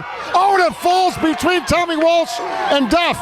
It falls between. It's a what do you call them? Had seeing eyes or something. Yeah, like a CNI single. The outfield was playing so far back. Big Dave missed. He tried to drive it deep to right center. He missed the ball, enabling Colby Fox to get to third base and himself to get to first, to bringing up Sammy Bertucci. Sammy Bertucci's a very, very smart hitter. He's an old Jinx guy. Used to play with the Gamecocks, a Crush guy. You know, he's been around the block too. Oh, my goodness. Tommy Walsh couldn't get in. He was so deep. So it fell between them. Here's a ground ball to third. He's going to go home. And safe at first, and the run does score. So, the minute that the third baseman got it, the runner at third was sprinting. That, of course, being Colby Fox. So they did get the scratch run there, 98. But again, why are they hitting it to the left side there? I have no idea. You know, it's almost like being selfish, George. You go for your hit. You go to sacrifice yourself for the team in this situation. First base. Of course, they got the force at second there, of course, on Big Dave. So if you hit a ground ball to second base, you can almost free up, get the runner moving on first. That way you don't get the double play. You're only selfed out at first. Then you have runner on second with one out and a run in. Then you're up one with a guy in scoring position instead of a guy on first base. Here's Sieben, swing and a lazy fly to left field, Netzella. And he is going to try to go for first and second. He does make it. So the runner does make it to second base there. It was just deep enough, and Netzella couldn't get it in quickly enough to their guy covering there. That would be Duff. And he slid in safe, but not by much. Not by much, George. You're right. Sammy made a nice play, smart play, tagging up to go to second base. Johnny Ryan line drive base hit last time, so let's see if he could do it again here. He's focused. He's got to make up for that walk, though, in the bottom of the seventh. Yeah, he walked in the tying run. He walked Guerin. My goodness, he had walked. Sal misthrows it. By the way, you have a free pickoff throw there. Sal was trying to go to second or third. They were not quite sure, but he misthrew it. Now, thank God that's not a play technically. He has a free pickoff move. Okay, they're going to reset here. Guy on second. 9-8, 2 outs. This is their pitcher. 26. Ground ball to Sal. Bobbles it. Quickly gets it to first. He's out, but OBI scores the one scratch run. 9-8, Powder. Here we go. 9-8 in the eighth. OBI scratched one across here, and now Signature has to fight back again with their bottom middle of their order with Robbie Grisano, Eric Nidzala. You know, these guys can hit the ball, but there's a lot of pressure out there now. There's a lot of pressure. Bottom of the eighth, 9-8. It's Nidzala, Robbie Grisano, and Tommy Walsh, I believe. Two of them's got to come through with hits. If a guy gets a double, you got to move the runners here. You got to play smart softball, being down one in extra innings. Half of the eighth. Chris Powder Johnson, George Bliss. Leading off for Gorgeous July night. Eric Nidzella. July 26th, to be exact, for history. 47th annual No Glove Nationals. 2015. Eric Nidzella, who moved to left field after the injury to Messina early in the game. Walsh went to right. So Nidzella, their left fielder now, is batting against Ryan. OBI 9, Signature 8. There's a fly ball to center field. Back to center, that'll be Colby Fox for number 1, Powder, number 1. One out. Johnny Ryan made a nice pitch on Nidzala to where Colby Fox can run it down in the gap. One out, Tommy Walsh hitting now. It's going to be tough for him. He's very young and inexperienced. A lot of pressure for this kid, but you know, he's fast. A lot of pressure for the kid. If they don't pick it clean, he's going to be on first no matter what. A lot of Tommy Walsh, okay. Kaselica at first. Just to remind you on the right side. Johnny Ryan pitching with a quick pitch. There's a swing to left field. In comes Kronikowski. And he grabs that one. A great catch by Chippy. A great catch by Chippy in left field. Explain that to us, Powder. Tommy Walsh tried to hit the ball like he did last time. Little flare over the infield. Chippy Kronikowski cheated up and made a sliding catch. Any other guy, that's a hit. Any other guy, that's a hit. Right in front of the umpire, so the umpire could see if he dropped it or not, but he made it. That literally hit on the edge of the grass, the infield outfield grass. That's how far in Chippy came. Yeah, Chippy came in and made a real nice sliding catch to quite possibly save the game for OBI. Chippy Kronikowski, who was injured last half inning, had a minor dislocation, I think, or a jam of his finger or whatever, his elbow. Now he's out there and makes that incredible catch. I mean, literally on the infield, outfield edge grass there. And here is Grisano, the last shot. 9-8, nobody on. Chris Johnson, George Bliss, SSA Broadcasts. Johnny Ryan pitching well. There's the strike. Oscar McClellan calls the one strike. There's a swing and a fly ball to center field. Does OBI get it? Johnny Doss has his championship. JD has his championship as they mob. Oh, it's emotional. Johnny Doss has won it. The OBI team has upset one of the best teams in all of softball. They won the 47th annual No Glove Nationals 9-8 in 8 innings. My goodness gracious. Congratulations, John Dawson, the OBI softball team. They played well all weekend. Last year they lost in the championship game to the Chicago Dynasty, so I'm sure they were out to win this weekend, and they made a point. They proved a point that they're one of the best teams in softball this weekend. Pat Caputo, signature.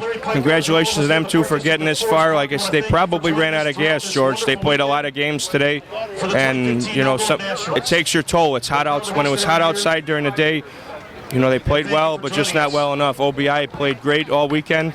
It was a pleasure to watch, pleasure to do the game with you, George. I appreciate it. Thank you very much. Well, hang around for some post game. That's the great Chris Johnson, George Bliss, Jimmy Bliss up in the dock. Keep that video going, Jimmy. We're going to do the post game here. Let that video roll on SSA broadcasts out here at Forest Park on a beautiful July night.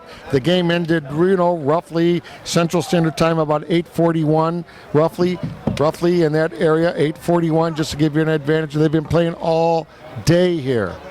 OBI, John Doss, no one better. John Doss, unbelievable as he leads his team. Injuries, errors, drama. Walked in the tying run in the 7th. Johnny Ryan wins it all, and there goes Johnny Doss's family out there. I believe that's Karen Doss going out to the field. She'll be out in camera here in a second. If you can see her. We're going to try to get Johnny Doss over here. There's Ryan Russ. As soon as they're done, you'll grab a player. We'll get Johnny Doss in here, and we'll get a couple comments, Chris, as we roll here on the SSA broadcast post-game edition. George Voronezos on the sidelines, Jimmy Bliss. A couple more minutes on the camera. And here we go. Let's grab Johnny Doss right now, if we can get him right over here. Just incredible. Invite No. signature to home plate. So now let's check that signature. We are going to show the presentation of the second place trophy, and then after that, of course, here comes signature to home plate. So Jimmy is catching that snapshot there, that video. I see Gracie Kenny out there, the tournament director, Johnny Ryan. There's Johnny Ryan right there. Let's get Johnny Ryan over here. Let's get him real quick just for 10 seconds. Johnny, are you nervous when you walk, Chris? Oh, yeah. I mean, you walked to the tie and run, but you guys came through with the scratch run. You won it. I don't want to give Chris nothing easy. He's a good hitter, you know, so I threw a bad pitch. I walked him, and here we are. A little nerves right there. The nerves are crazy out here. The nerves are crazy. I've been nervous all weekend. I'm just glad it's over. Thanks, George. Johnny Ryan there. He's going to go out and get his trophy. Amazing. Absolutely amazing. Johnny Ryan there. They're giving the trophy now. They're taking the pictures of the signature team. We have the photographers out there from the Forest Park crew. Signature takes second place as they get into the frame there. All the great players, Szymanski, Tonsi Seresevich, everybody's there. Robbie Grisano, Pat Caputo, Tommy Walsh, and of course Reese, the pitcher. Now here comes the champions from OBI, led by Johnny Doss. One bad inning, OBI to home plate for the championship. OBI. There they are. My goodness, Johnny Ryan, I tell you just for a second there, he was honest with us. He said he was nervous as could be when he walked Chris Guerin there in the 7th inning to tie the game with the bases loaded. And that was the home half there for signature. So one more run would have taken it for signature. They would have to go to the if game. But don't need to do that now. OBI has won it. Big Dave Odell there. Johnny Doss. Colby. Here's the MVP. He led his team in runs scored and hit over 825 for the tournament. If there was a rally, he probably started it, and if you hit it to left field, he probably caught it. Your 2015 MVP is Brian Kornkowski. Chippy Kornkowski wins MVP. It's obvious he dominated. Chippy dominated all weekend this weekend. He made a nice play, played a bunch of great plays, started every rally, started everything for this OBI team. He's a great player to lead in the top of your lineup. Now let's see. I mean, they're gonna go far if they keep the top of their lineup and their players the way they have it. Chippy Kornkowski, his brother Timmy, John Doss, Big Dave. You know, they played well together. Jimmy Moretti. Their pickups, they've made great pickups. And look at this, George, out here. There's a lot of people taking pictures. I've never been a part of one of these, but it's fun to watch. You know, maybe one day we'll be out there. You guys will be talking about me out there. Maybe, who knows? But Johnny Doss and his OBI group, they made a nice run this weekend to go undefeated, and they did it. I mean, that's good. Wow, Johnny Doss here with his team. Johnny Moretti hugging him. All the people, and remember, Johnny Doss is a local Forest Park tradition. The legendary family in Forest Park, the Doss family, going back way generations. And JD, Streets and Sand guy, very respected.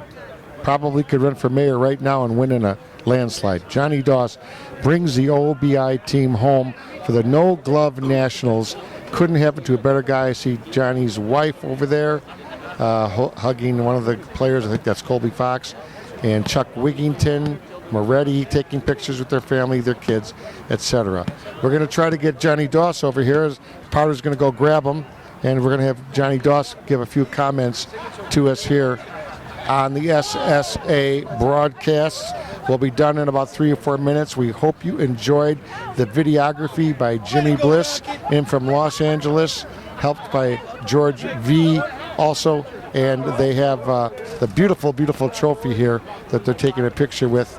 It's incredible. They're still taking pictures there. There's JD over there.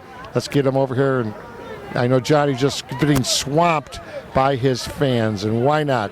Johnny Doss, Kenny Kaselika, big plays of hers, Big Dave Odell, Timmy Kornkowski, solid at shortstop, Chuck Wigington, who got injured and came in to catch later, Colby Fox, Big Dave Odell, Sammy Bertucci, Chris Sieben, Johnny Ryan, Moretti. Oh my goodness, I mean, you know, the pinch runners, the guys that came in to run when they needed them, when there was injuries. It was really something here on the SSA broadcast. George V. here from the Mudville team while we're waiting for Johnny Doss. What do you think about that, nail biter? Well, I tell you, George, that first of all, it was a terrific effort by Signature just to get back into the game. And they looked a little off, a little tired, and they fought back. And, you know, I don't think there's anybody you'd rather have up there than Mark Holstein, but unfortunately, he just didn't get the ball in the air. So. Well, Ryan did a pretty good job pitching, right, with some, some quick pitches, etc. Well, I thought John Ryan did a real good job. I think with Signature's lineup, if you can hold him to 7 or 8 runs, you're really pitching very well. And you know, the nice thing is he had a real good weekend pitching the ball, and you know, he walked in that 1 run, but you know, like good teams do, they picked him up and they found a way to come back and to scratch one out and win the game. So, you know, you got to tip your hat. I don't think people realize they lost one of the best players in softball in Alex Smith before the tournament when he tore some tendons. And Alex is usually a guy hitting third in your lineup, and he plays center field. But Colby Fox went out there, had a terrific weekend. You know, the MVP, Brian Kornkowski, was terrific and left. Just unbelievable. Unbelievable. So, you know what, but you come out here and anything can happen at any time in this event. And it just goes to show you how great this particular tournament is. Yeah, we're going to try to get Powder to get Johnny Doss in here, and with George Vernazos. Yeah, they're taking pictures still. Well, everybody's swamping him. Everybody's swamping him. Here's our shortstop real quick. Come on over here, Timmy. You wore number 90 today. Two more. Yeah, fantastic, your brother. I mean, my goodness, that play to grab that ball on the infield, outfield grass. I've never seen anything like it. It's unbelievable, man. That ball was fair, too. That's the thing. Come running in. He hurt his thumb earlier. I popped it back in. And that's what you did. We were wondering about that. Come on, if you're going to hurt us, come on out. He says, "No, it ain't nothing." He goes, "You have to cut my legs off to get me out of here." So everything worked out well, man. This is good. It's got to feel good because you used to play on Signature. Now you're with the other team that just beat them. Yeah, I played 4 years with those guys, man. Those guys are all good guys. But today we were the better team, that's all. Fantastic. Thanks. Go celebrate. I will. That's the great shortstop. Number 90, Tim Korenkowski, who played just rock solid at shortstop. Rock solid. Unbelievable. Just absolutely. Dave Novak, the old director, who's still younger looking than ever. And you've seen games all your life, but again, this one goes down as one of the best, no? Oh, yeah, and I'm so proud of JD. You know, John's a commissioner here. He's the head of Public Works in Forest Park, and this is his first Forest Park win. Great for him. Fantastic. Dave, thank you for all the years you gave to this town. And your predecessor and the guy that came before you, after Jim and through you, Jim Sarno, Yep. and of course after that, Mr. Pikars. That's right. Yeah, everybody's doing it. The tradition continues. You know, back in 1969, Jim Sarno started this. I came in '73. Larry Pikars took over for me in 2008, and you know, we're shooting towards that 50-year mark and more. All right. And now in the booth of this is the MVP. My goodness gracious, Chippy Korenkowski. Tell us about that play where you hurt your thumb, first and foremost. I kind of just dove forward and I caught the ball, and then when I hit the ground, my thumb got caught underneath, and I just let go of the ball, I guess. Let go? I would have never got near it. What are you talking about? Should have caught it, I thought, but it happens. Well, congratulations on the MVP. You and your brother are a tough combination. Go back to the Kelleher's and the Filkinses. Now we got the brothers, K, you know, tremendous team. Yeah, I mean, we just put our hits together this week and capitalized on team's errors, and it was just a good weekend. What happened when Johnny Ryan walked Guerin? Were you nervous? He walked in the tying run, or was he a little stiff at that point? I mean, everything worked out good because I was choking Guerin in left, hoping he didn't go up top, but everything worked out great. So this is your first MVP, of course, at this level. This is an incredible honor, 47th annual No Glove Nationals, with the Filkinses and the Mark Forgettos and the Mastaris and guys like that. You're in that league now. Yeah, I mean, I feel honored. I mean, it's my first. I mean, this is the only tournament I really want to win, and oh yeah, it's about time. So we'll go celebrate, and we'll see you at the Major Nationals SSA coming up. But here's the